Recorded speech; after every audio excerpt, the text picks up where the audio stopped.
腿部的变形过程中，这就能发现我说为什么这个地方会设计一个迷之钩子了。其实这个地方毫无卵用，没有任何意义，有它的存在就是为了局限住那个膝盖的可动环节。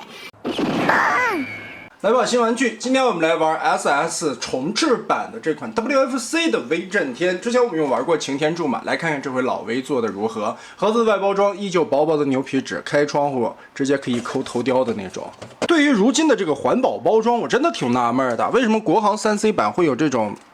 塑料的绑线，美版的反而是那种纸做的那个搓出来的线啊？我估计是不是每个地方的环保规定不同吧？食品方面，官方拉页式说明书。SS 的产品线会带这种背景的例会牌，其实这个应该是最终决战时候大战大力金刚的那个场景。来看一下玩具的实物素质吧，在包装里边是人形摆放的，其实看起来还行啊，造型方面非常的不错啊，很还原于当时游戏里边的一个 CG 效果。其实，在老版本的 WFC 时代啊，那款老威被我誉为曾经官方最帅老威，没有之一。也确实，老版的 WFC 老威啊，好看，真的是好看，尤其背后那个毛领子耷拉下来。最漂亮的配色就是那个暗黑版本啊，其实紫色和黑色搭配出来比原色的那个灰色要好看特别的多。无奈老版玩具小腿后边有2个空洞，也是被当时被良心年代的玩家们称之为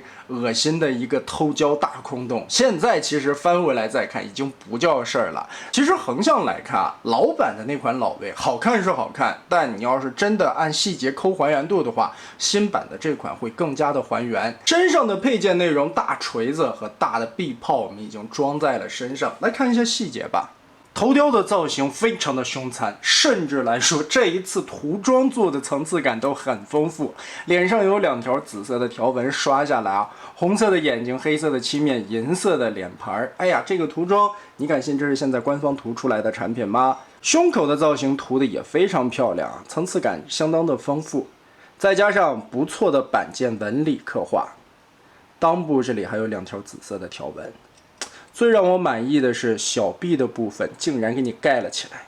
大锤头也用紫色做了分色，小腿膝盖甲的紫色点缀也很漂亮，但是正面这里露着一个大窟窿啊，这个就让人觉得有点不太爽了。背后的这一块并不像老版玩具弯弯的那个毛领子披肩的感觉，而是坦克形态下前方类似于扫雷铲的这么一个东西吧，平着摆在背后啊，算是也遮挡了起来，挺好的。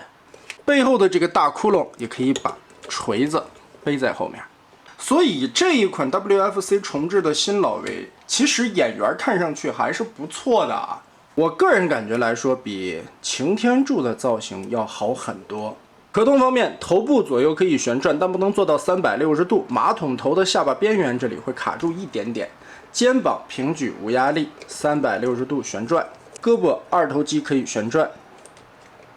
屈臂2段关节也能对折起来，手腕并不能左右旋转，但是变形需要可以稍微往内收一点点。转腰360度没有问题，但是没有弯腰关节。前踢可以踢到非常高，关节完全不干涉。后踢、侧踢都没有问题。大腿根部没有旋转，但是是从膝盖上方这里转。但是膝盖的可动就很尴尬了，只能折到这样45度的角度啊，因为后边这里会出现一个钩子，把膝盖顶住了。如果你想再折呢，你得把这一块脱开。脚丫子左右接地的关节在上方这里的旋转轴，其实是整体的脚在挪动。脚尖变形的需要，这个地方也可以来回的活动。所以这款 WFC 重置的威震天上半身的可动还是很好的，下半身因为膝盖的关节局限，可动表现就差了很多了。主要原因就出在膝盖后边的这个转轴上，为什么在这里设计了这么一个奇怪的东西啊？刚刚好卡着动不了了。我们来看一下这回重置版的一个变形过程。首先把臂炮摘掉，拳头收纳到小臂里面去。总之啊，我现在发现了一个规律，如果你看某一款玩具小臂有一个大的空洞的话，那它可能不怎么样。但是小臂上面如果有盖板能填起来的空洞，那这款玩具绝对是一款良心作品。不对称式的肩膀设计，把这一块造型零件提上去，通过手臂的双关节对折过来，放在这里备用。胸甲整体的打开，双关节先脱下来，这里也是一个不对称式的胳膊，顺着这个转轴90度折过来，这里会出现2个卡扣，对应肩膀和胳膊的2个卡槽，我们把它插上，填在胸口上。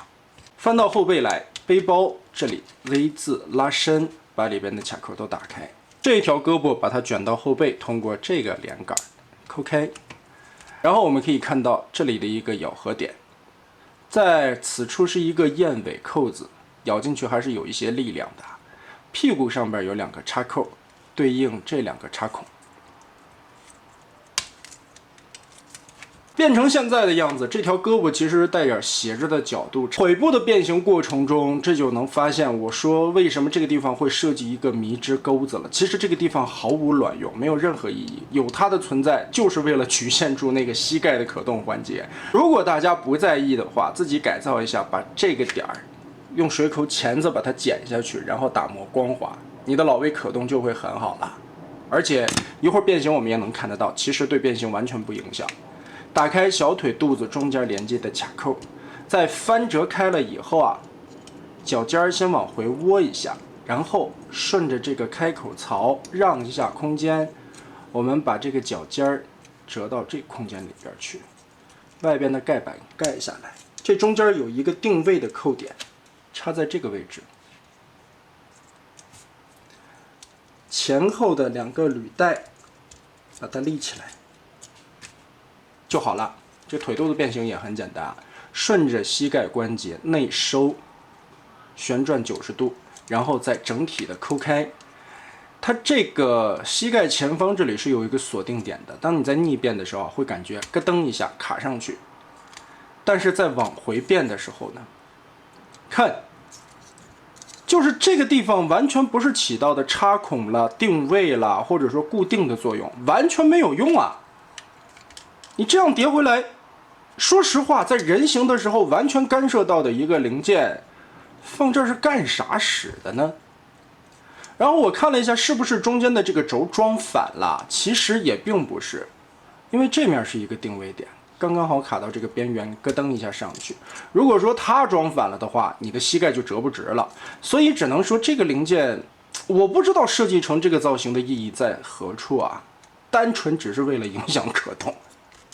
所以啊，还是建议大家想要可动好的话，就把它剪掉，然后对应的折过来的卡扣，此处1个，此处2个，内侧这里还有一个点，在这里要插到这个方槽去，